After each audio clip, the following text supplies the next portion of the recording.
أعوذ بالله من الشيطان الرجيم بسم الله الرحمن الرحيم COVID-19 মহামারীর কারণে জাতীয় বিশ্ববিদ্যালয়ের উদ্যোগে অনলাইন ক্লাসে যারা উপস্থিত হয়েছিল তাদেরকে আন্তরিক অভিনন্দন জানাই।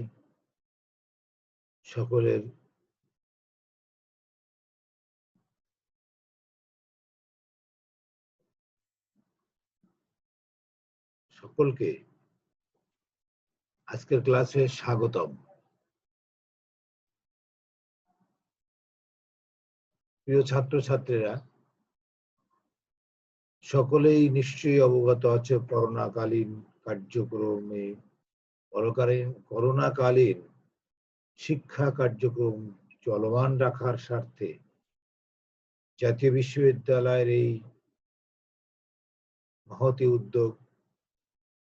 এই মহতি উদ্যোগের সাথে সংযুক্ত হতে পেরে আমি আনন্দিত। তোমরা নিশ্চয়ই অবগত আছো, কিছুদিন পূর্বেই অর্থাৎ 26 তারিখ আমাদের মাননীয় শিক্ষামন্ত্রী এই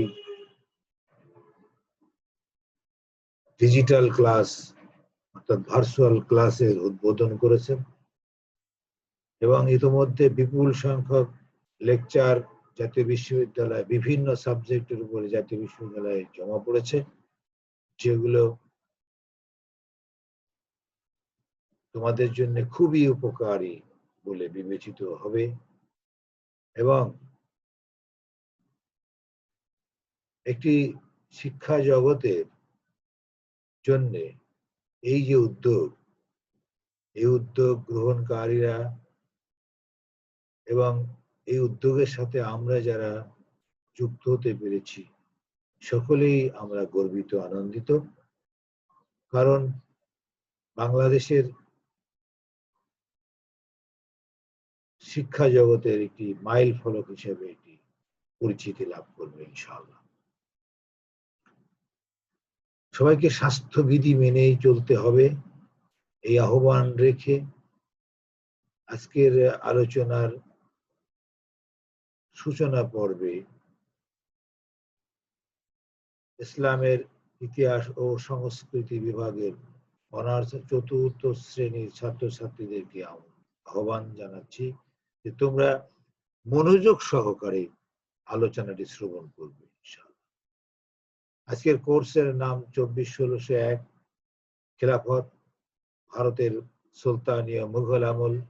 আজকের লেকচার নাম্বার 6 এবং এই লেকচারের শিরোনাম আরব জাতির ইতিহাস চর্চার বহুমাত্রিকতা, প্রকৃতি ও ধারা। শেখ জালালউদ্দিন, সহযোগী অধ্যাপক, সরকারি প্রজালাল কলেজ। বিষয়টি তোমাদের সামনে উপস্থাপন করার চেষ্টা করছি। তোমরা নিশ্চয় অবগত আছো, এই শিরোনামে ইতোপূর্বে আরো 2টি ক্লাস আমি গ্রহণ করেছি, কেননা এই শিরোনামের এই আরব জাতির ইতিহাস চর্চার বহুমাত্রিকতার বিষয়টি বড় আলোচনা। এই জন্য আলোচনাটাকে আমি 3টা পর্বে ভাগ করে আলোচনা করার চেষ্টা করছি, যাতে করে এই গুরুত্বপূর্ণ আলোচনাটি তোমাদের কাছে অত্যন্ত গ্রহণযোগ্য হয় এবং তোমাদের বোঝার সুবিধার্থে আমি একসঙ্গে বেশি আলোচনা না করে আমি এই আলোচনাটি এমন ভাবে সাজিয়েছি যাতে তোমাদের কাছে হৃদয়গ্রাহী হয়, তোমাদের বোধগম্য হয়।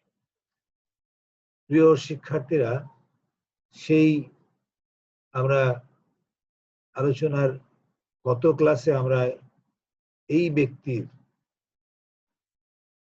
কর্ম, এই ব্যক্তির গবেষণালব্ধ জ্ঞান আমরা শেয়ার করতেছিলাম। তিনি হচ্ছেন আর কেউ নন, তিনি হিস্ট্রিয়ান সোশিওলজিস্ট ইবনে খালদুন।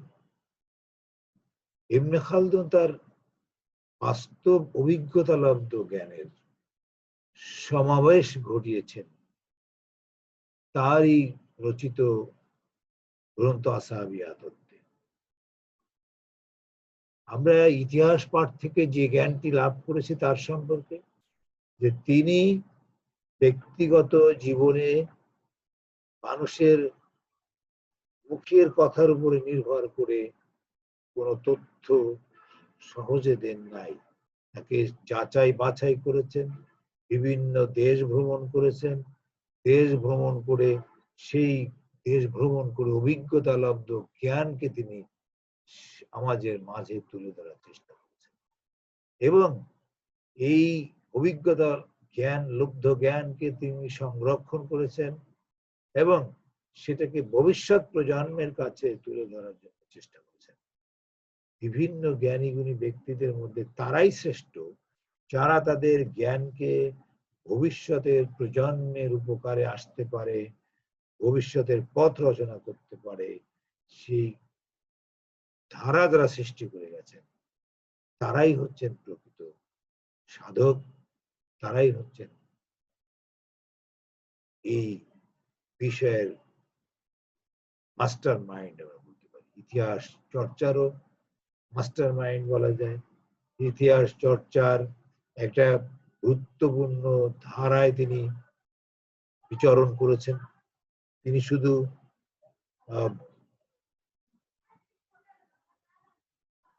স্বাভাবিকভাবে ইতিহাস চর্চার যে ধারাটা ছিল সেটার পরিবর্তন করে তিনি কিন্তু এর সাথে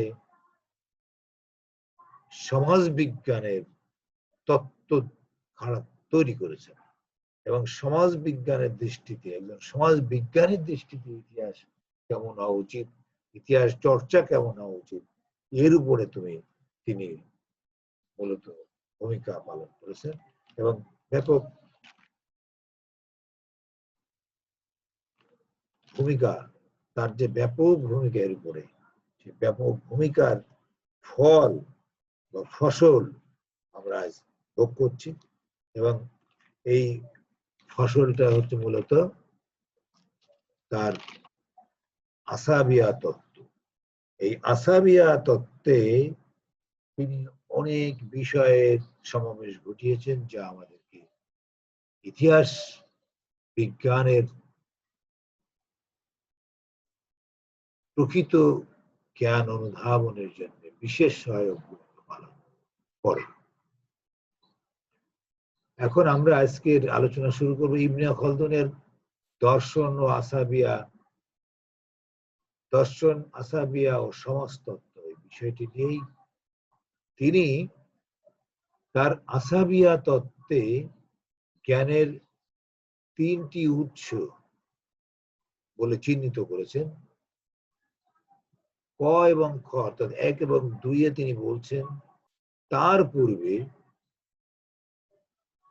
পূর্ব পর্যন্ত ইন্দ্রিয়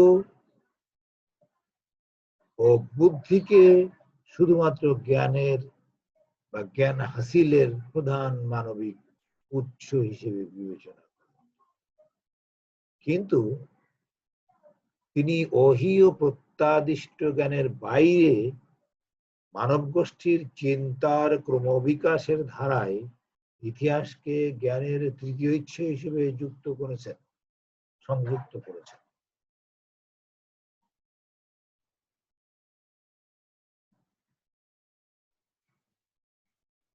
তিনি সমাজ বিজ্ঞানী হিসেবে খ্যাতি লাভ করেছেন।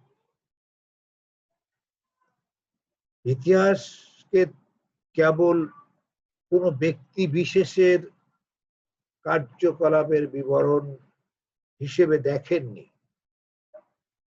বরং তিনি জনগোষ্ঠীর সামগ্রিক কার্য এবং তাদের যে সামগ্রিক কার্যকলাপের যে সমাজতাত্ত্বিক বিশ্লেষণ, এই সমাজতাত্ত্বিক বিশ্লেষণ করেছেন এবং এই বিশ্লেষক হিসেবে ইতিহাসকে তিনি উপস্থাপন করেছেন। এই জন্য বিশ্বের সুধী সমাজের কাছে ইবনে খালদুন একজন বিশিষ্ট সমাজ বিজ্ঞানী।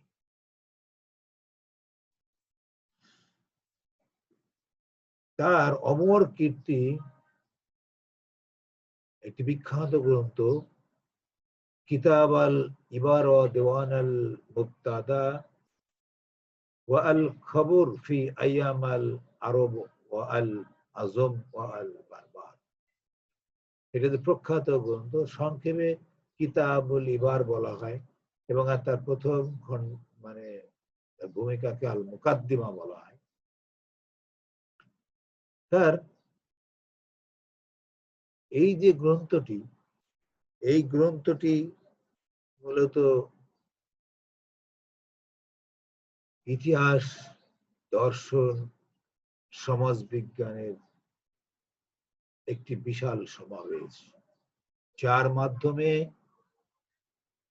আজকের এই সমাজ,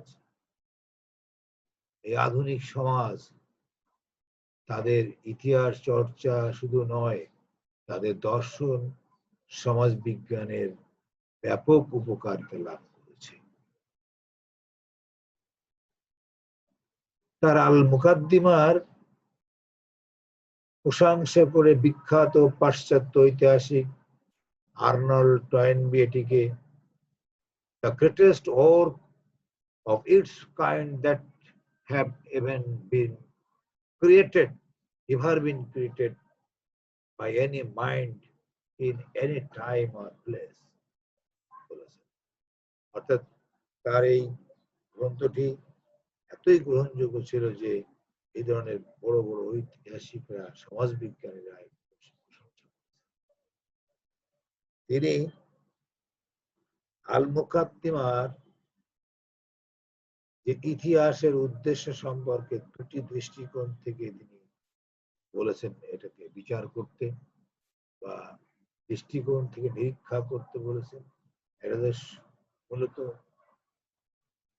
ইতিহাসের উদ্দেশ্য যদি সঠিকভাবে ধরে রাখতে হয়, তাহলে সত্য ও মিথ্যার নির্ণয় এবং ন্যায় অন্যায়ের পৃথকীকরণের যোগ্যতা থাকতে হবে।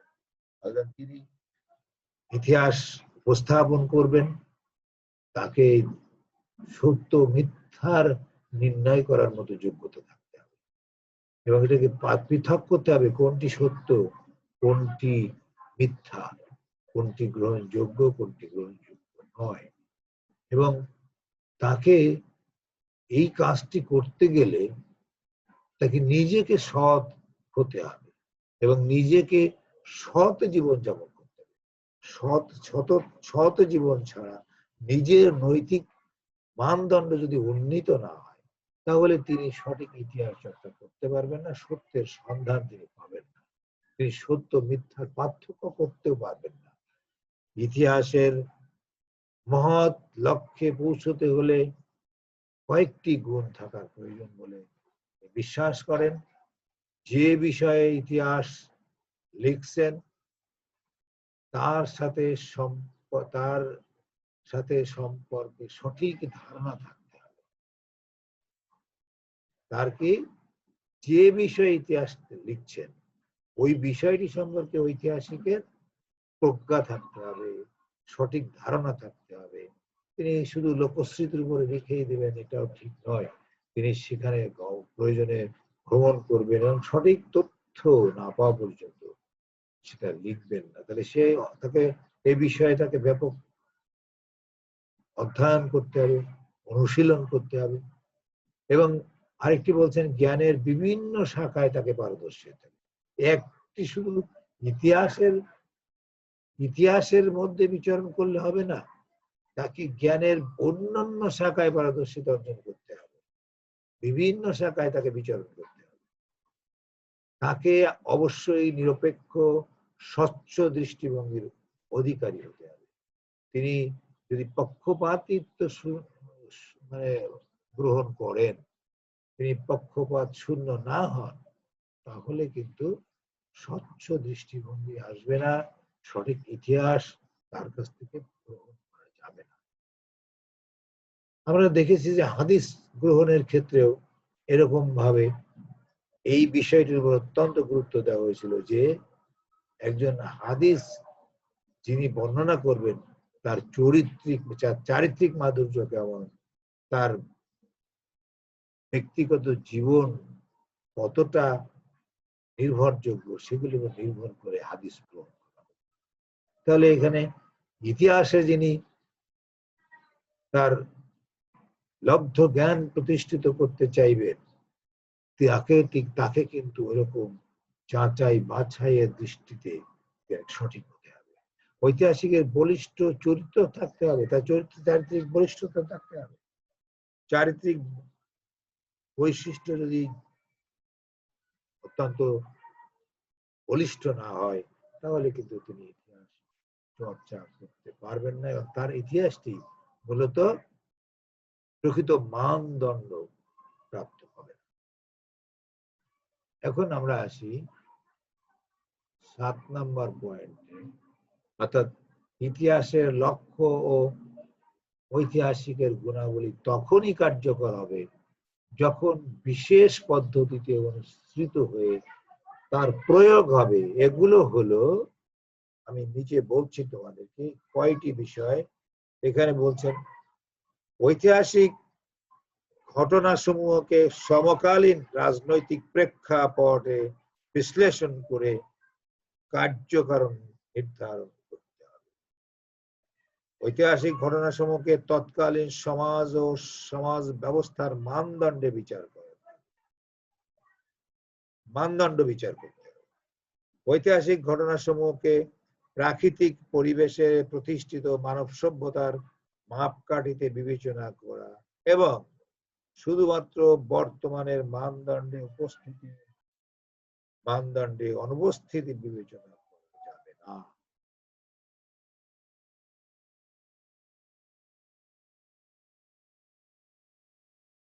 ইবনে খালদুনের আসাবিয়া তত্ত্ব সম্পর্কে আমরা দেখব। আসাবিয়া অর্থ কৌম চেতনা। কৌম অর্থাৎ কি? কৌম কিন্তু অর্থাৎ গোত্র, কৌম থেকে গোত্র থেকে বংশ, এই কৌম চেতনা, গোত্র প্রীতিকে বলা হয় আসাবিয়া। একটি নির্দিষ্ট সম্প্রদায়, নির্দিষ্ট রক্তের বাঁধনে যারা বাঁধা, যারা একই রক্তের জনগোষ্ঠী, তাদেরকে একটি কৌম বা গোত্র বলা হয়। এই কৌম বা গোত্রীয় চেতনা যাদের অত্যন্ত বেশি হবে, চেতনায় যারা উদ্বুদ্ধ হবে, তারাই সমাজে রাষ্ট্রে ব্যাপক কল্যাণমূলক ভূমিকা গ্রহণ করতে পারে। অপরদিকে অকল্যাণমূলক ভূমিকা গ্রহণ করতে পারে। কিন্তু এখানে আমরা ইতিবাচক দিক বিবেচনা করি, বলি তাহলে তারা কি সমাজে রাষ্ট্রে অনেক কল্যাণমূলক কাজ করতে পারে।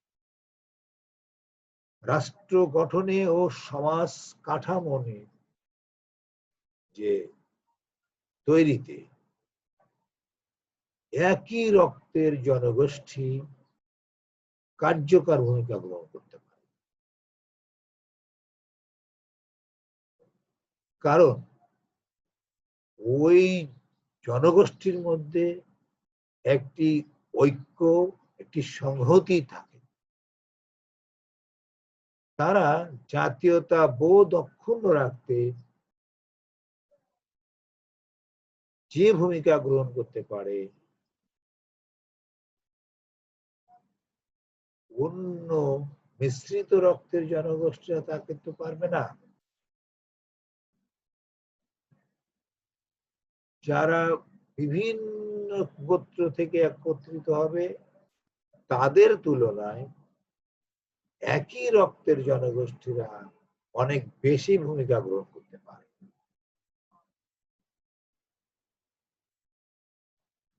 তবে এই আসাবিয়া সম্পর্কে ইসলামী চিন্তাধারাটা একটু পৃথক। কারণ এই আসাবিয়া কৌম চেতনা বা গোত্রপ্রীতি ইসলামী চিন্তাধারায় এটাকে তেমন গুরুত্ব দেওয়া হয় নাই, বরং এই গোত্রপ্রীতিকে বাদ দিয়ে ইসলামী চেতনায় বলা হয়েছে তারাই একটি গোত্র, তারাই একটি সম্প্রদায়, তারাই একটি মহৎ কাজ করতে পারে যারা স্রষ্টার আরাধনায়, স্রষ্টার নির্দেশনায় একতাবদ্ধ হন এবং তারা একতাবদ্ধ হয়ে যখন তারা কোনো কার্যে অবতীর্ণ হন তারাও সফলতা লাভ করতে পারে, যেটা ইসলাম আবির্ভাবের পর রসুলের সাহাবারা, তার অনুসারীরা একতাবদ্ধ হয়ে বিভিন্ন এলাকায় বিজয় সাধিত করেছে, রাষ্ট্র গঠন করেছে, শাসন কর্তৃত্ব পরিচালনা করেছে। খিলাফতের স্তর পেরিয়ে আসাবিয়া তত্ত্বের যে কার্যকারিতা, এখানে মূলত এই খিলাফতের স্তর পার হয়ে আসাবিয়া বা গোত্রপ্রীতির কার্যকারিতার বিষয়টি আমরা যদি দেখি তাহলে দেখব যে এখানে আসাবিয়া বা গোত্রপ্রীতি তখন কিন্তু এতটা মানে গুরুত্ব পায় নাই, কিন্তু তারপরে যে খেলাফত আমলে পায় নাই, কিন্তু খেলাফত আমলের পরে যে বিভিন্ন এলাকায় দেখা গেছে আবার এই গোত্রের বন্ধনে আবদ্ধ হয়েছে এবং গোত্রীয় শাসন পরিচালিত হয়েছে এবং গোত্রীয় শাসনের কারণে কিন্তু একটি শাসন দীর্ঘদিন একটি বংশ শাসন করেছে। তাহলে খেলাফতের স্তরে যে একরকম ছিল, খেলাফতের স্তরের বাইরে এসে দেখা গেল আবার গোত্রপ্রীতির কার্যকারিতা গ্রহণযোগ্য পর্যায়ে চলে এসেছে। ধর্মীয় ভাবে যে সংস্কারমূলক কার্যক্রমের জন্য আসাবিয়া সংঘবদ্ধ হওয়ার প্রয়োজনীয়তা কিন্তু অনস্বীকার্য। কারণ এই আসাবিয়া বা গোত্রপ্রীতি বা সংঘবদ্ধতা একই রক্তের বাঁধনে যারা, তারা যে কাজটি করতে পারে সেটাকে মিশ্র রক্তের ভিত্তিতে গঠিত সংগঠনটি সে কাজটি করতে পারে না। এই জন্যে এটাকে অস্বীকার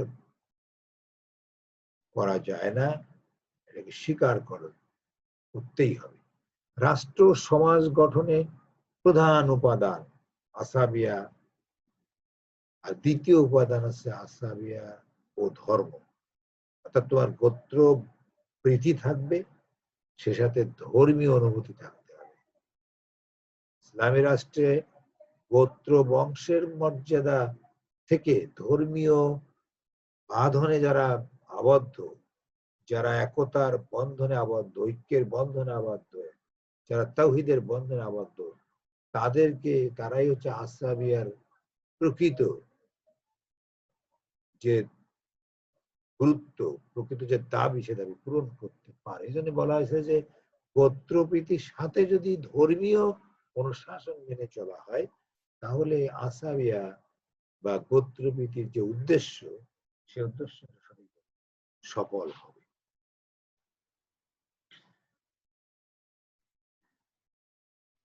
এখন আসি আমরা আল মুকাদ্দিমা ও কিতাবুল ইবারের পর্যালোচনা থেকে আমরা কি জানতে পারি। আল মুকাদ্দিমা বা কিতাবুল ইবার, এখানে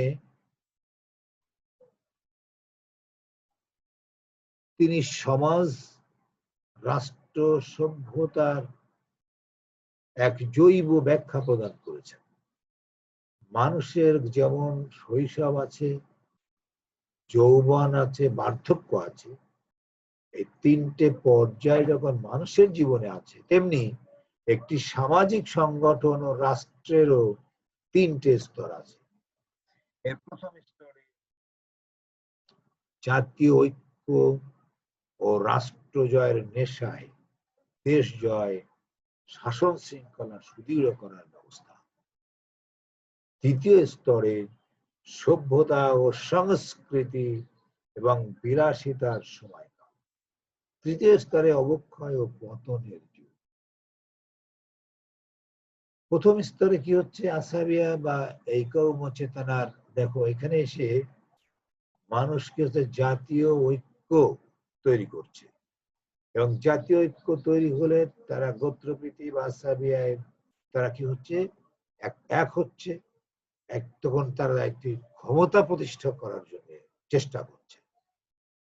তারা সেই চেষ্টায় দৃঢ় প্রতিজ্ঞ হয়ে কাজ করতে পারে, যেহেতু তারা একই রক্তের বাঁধনে বাঁধা, তাই রাষ্ট্র জয়ের নেশা তাদের মধ্যে চলে আসবে, বিজয় অর্জন করতে থাকবে, রাষ্ট্র জয়ের নেশা। এবং এই রাষ্ট্র জয়, দেশ জয় হবে, শাসন শৃঙ্খলা তারা প্রতিষ্ঠা করবে এবং সেটাকে সুদৃঢ় করতে পারবে, এবং সুদৃঢ় করার জন্য যা যাবতীয় ব্যবস্থা তারা করবে, তারা নিজেরা অত্যন্ত আত্মত্যাগ করবে, জীবন উৎসর্গ করবে এই রাষ্ট্রের জন্য এবং রাষ্ট্রকে সুদৃঢ় করার জন্য। কিন্তু দ্বিতীয় স্তরে এসে এই সভ্যতা, সংস্কৃতি ও বিলাসিতার সময়কালে চলে আসবে। এসে তখন কি হবে? তারা সংস্কৃত মনে হবে, তারা আরো উন্নয়নের দিকে ধাবিত হবে, তারা নিজেরা ভোগ বিলাসের দিকে ধাবিত হবে, অর্থবিত্তের মালিক হবে, জীবনকে তারা উপভোগ করতে চাইবে। এই যে যখন তারা জীবনকে উপভোগের পর্যায়ে চলে যাবে, তখন কিন্তু তাদের একটি স্বর্ণকাল, রাষ্ট্রের এমন উত্থান হবে যে উত্থানটা একেবারে চূড়ান্ত পর্যায়ে চলে আসবে।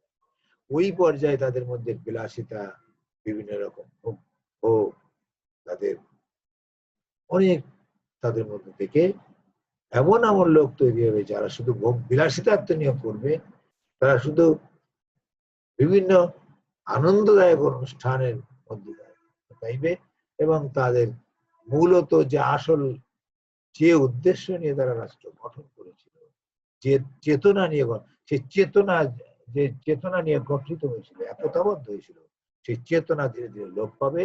ফলে নিজেদের মধ্যে দ্বন্দ্ব, সংঘর্ষ, আর্থিক অনিয়ম, কুসংস্কার, বিভিন্ন রকম অনৈতিক কার্যকলাপের মধ্যে তারা প্রবিষ্ট হবে। ফলে তৃতীয় স্তরে যে অবক্ষয় এবং পতন শুরু হবে। এই তিনটে স্তর বা তিনটে কাল বলেছেন, এবং তিনি আবার এও বলেছেন যে প্রত্যেকটি কাল হচ্ছে 40 বছর, একটি যুগ, একটি যুগকে তিনি 40 বছর বলেছেন, যে এর মধ্যেই তাদের উত্থান, বিকাশ, পতন সাধিত হয়ে যায়। কিন্তু কোন কোন জাতি 500 বছর 800 বছর শাসন করেছে আমরা দেখতে পাই। সেগুলোকে আমরা যদি প্রকৃত ঐতিহাসিক দৃষ্টিকোণ থেকে বিচার করি, দেখব যে ইবনে খালদুনের এই চিন্তা চেতনার সাথে একেবারে অমিল নয়। রাষ্ট্রের প্রতি বয়োবৃদ্ধ এবং জ্ঞানী ব্যক্তিদের দায়িত্বের কথা তিনি বলেছেন। তিনি বলছেন যে যারা বয়োবৃদ্ধ এবং জ্ঞানী ব্যক্তি, তারা রাষ্ট্রের অনেক কল্যাণমূলক কাজ করতে পারে, যেটা তরুণ বা যুব সমাজ করতে পারে না। আবার যুব সমাজ যেটা করতে পারে, তরুণরা সেটা করতে পারে না। এই জন্য রাষ্ট্রের প্রতি তরুণ এবং যুব সমাজেরও দায়িত্ব আছে, বৃদ্ধ, বয়োজ্যেষ্ঠ, জ্ঞানী ব্যক্তিদের দায়িত্ব আছে। তিনি তরুণ ও যুব শক্তিকে পরিচালনা করার জন্য শাসককে বা বয়োবৃদ্ধ বা জ্ঞানী সমাজকে নির্দেশনা দিয়েছেন, যে তাদেরকে সঠিকভাবে পরিচালনা করার মতো গাইড থাকতে হবে, নির্দেশনা থাকতে হবে, জ্ঞান বুদ্ধি থাকতে হবে, তাহলেই তাদেরকে সঠিকভাবে পরিচালনা, এবং চরিত্র গঠনে বংশ কৌলিন্যের প্রভাব থাকতে হবে। এই যে আমরা অনেক সময় বলি যে বংশ কৌলিন্য চিন্তা চেতনা হচ্ছে কি মানদাতা আমলের এক অনেক পুরাতন চিন্তাধারা, কিন্তু আসলে তখন কিন্তু এই যে চরিত্র গঠনে বংশ কৌলিন্যের বিষয়ে, অর্থাৎ যারা উচ্চ বংশের লোক, বংশ কৌলিন্য যাদের ভালো বেশি, তারা কিন্তু অন্যায় কাজ সহজে করতে পারে না। কারণ সেই বংশে আরো অনেক খ্যাতিমান ব্যক্তিদের আবির্ভাব হয়েছে। তাদের চরিত্র বিশ্লেষণ করবে, তাদের দিকে তাকিয়ে তারা কিন্তু অন্যায় কাজ, অপরাধমূলক কাজ যে প্রবিষ্ট হতে পারে না। এই জন্য বলা হয়েছে যে যারা বংশ কৌলিন্য যাদের ভালো, চরিত্র গঠনে তাদের প্রভাব চরিত্র, তারা সুচরিত্রের অধিকারী হয়। চরিত্র রূপায়ণে পেশা এবং আচার আচরণ সংস্কৃতি, অর্থাৎ পেশাটা কেমন, তুমি যদি একজন মানুষ যদি উন্নত পেশার অধিকারী হয়, যে যত উন্নত পেশার অধিকারী হবে, যে যত বড় ক্ষেত্রে বিচরণ করবে, তার চারিত্রিক মাধুর্যটা তত বড় হবে, তাদের সংস্কৃতিটা যত উন্নত হবে, তার চরিত্র তত উন্নত হবে। এজন্য মুসলিম সংস্কৃতিতে আমরা দেখি যে মুসলমানরা এমন কিছু সংস্কৃতি চর্চা করেছেন, যে সংস্কৃতির কারণে তারা চারিত্রিক দৃঢ়তা তাদের তৈরি হয়েছে। তারা কিন্তু চারিত্রিক অবক্ষয় তাদের মধ্যে আসতে পারে নাই। কারণ কি, তাদের সংস্কৃতি ছিল তত্ত্ব। এই উন্নত সংস্কৃতির তাই সারা পৃথিবীর বুকে গ্রহণযোগ্য হয়েছে। ইবনে খালদুনের সমাজ বিজ্ঞান, ইবনে খালদুন নিজে সমাজ বিজ্ঞানের পথপ্রদর্শক। তিনি সমাজ বিজ্ঞানের দৃষ্টিতে যদি বিচার করা হয়, তিনি যে তথ্য উপাত্ত এই ইতিহাস চর্চা করতে যে সংগ্রহ করেছেন, যে পদ্ধতিতে করেছেন, যে স্থানে তিনি ভ্রমণ করেছেন, সেই স্থানের শুধু মানুষের কথা নয়, রাষ্ট্রের সীমারেখার কথা বলেছেন। তিনি ভৌগোলিক অবস্থার বর্ণনা দিয়েছেন, সেইখানে সেই কোন ভৌগোলিক অবস্থানের মানুষ কি অবস্থায় বসবাস করছে, কি জীবনযাপন করছে, কোন সংস্কৃতি তাদের লালন করছে। এটাও শুধু এলাকার ভিত্তিতে, মূলত ভূখণ্ডের ভিত্তিতে, ভৌগোলিক অবস্থানের কারণে, মানুষের পেশার পরিবর্তনের কারণে, পেশার কারণে মানুষ কি হয়, এক এক রকম জীবন ধারা তাদের পরিচালিত হয়। সেইভাবেই তারা ইতিহাস চর্চা, জ্ঞান বিজ্ঞান চর্চা না কেন, তাদের তাদের যে অবস্থান, ভৌগোলিক অবস্থান, পরিবেশ, আবহাওয়া, পাহাড় পর্বত, জঙ্গল, সমুদ্র, যে পরিবেশে তারা অবস্থান করে, সেই পরিবেশে তাদের জীবন অতিবাহিত হয়, তাদের কালচার গড়ে ওঠে।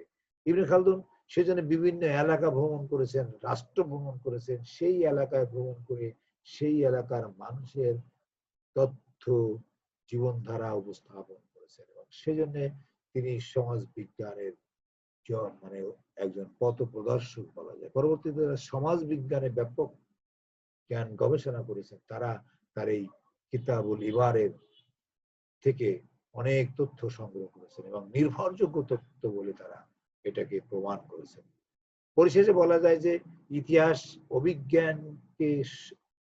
অভিজ্ঞানকে সমাজ বিজ্ঞান ও রাষ্ট্রতত্ত্বের সাথে যদি যুক্ত করে ইবনে খালদুন তার আল মুকাদ্দিমা ও কিতাবুল ইবারে যে চিন্তাধারা ও দর্শন তুলে ধরেছেন, তা প্রাচ্য এবং প্রতীচ্যের ইতিহাসবিদ, সমাজবিজ্ঞানী, রাষ্ট্রবিদদের নিকট সমভাবে আদৃত হয়েছে। আলোচনার এ পর্যায়ে দুটো প্রশ্ন তোমাদের জন্য। একটা হচ্ছে, সমাজ বিজ্ঞানী হিসেবে ইবনে খালদুনের কৃতিত্ব মূল্যায়ন করো, ইবনে খালদুনের আসাবিয়া তত্ত্ব আলোচনা করো। তো আজকের আলোচনার পরিসমাপ্তিতে সকলকে আমি এই আহ্বান করব যে আমরা আরো ইতিহাস চর্চার বহুমাত্রিকতা, এই বহুমাত্রিকতার উপরে যে পরপর তিনটে ক্লাস করলাম, এই তিনটে ক্লাস যদি একত্রিত করে পড়ো, তাহলে দেখবে এ থেকে যে জ্ঞান অর্জন করতে পারবে, তা সত্যি হৃদয়কে আনন্দিত করবে, মোহিত করবে। এবং এই ব্যক্তিদের যে এই আত্মত্যাগ, তাদের জীবনের যে কর্মকুশলতা, তাদের যে শ্রম, এই শ্রম তখন আর বিফলে যাবে না। তাদের উদ্দেশ্য ছিল এটাই যে মানুষ এটার থেকে গ্রহণ করুক, তার শ্রমের ফসল তারা ঘরে ওঠাক। তারা শ্রম দিয়েছেন, ফসল তোলার দায়িত্ব আমাদের। ফসল আমরা ঘরে উঠাবো। এই জন্য আজকে এই সকল মহামনীষীদের যে কর্মকাণ্ড থেকে আমরা যদি কিছু গ্রহণ করতে না পারি, তাহলে আমরা অন্ধকারেই থেকে যাব। এবং অন্ধকার পথ কিন্তু প্রকৃত কল্যাণের পথ নয়। কল্যাণের পথে যেতে চাও, জ্ঞান অর্জন করো, জ্ঞান অর্জন করো এবং জ্ঞান অর্জন করো। এই জ্ঞান অর্জন ছাড়া পৃথিবীতে কোনো জাতি কল্যাণ লাভ করতে পারে নাই, সফলতা লাভ করতে পারে নাই। সফলতার প্রতিটি বন্দরে জ্ঞান আমাদেরকে সহযোগিতা করবে ইনশাআল্লাহ। সকলকে ধন্যবাদ জানাই, সকলের সুস্বাস্থ্য কামনা করি। এই মহামারী থেকে বাংলাদেশের মানুষকে শুধু নয়, সারা পৃথিবীর মানুষকে আল্লাহ রাব্বুল আলামিন হেফাজত করুন।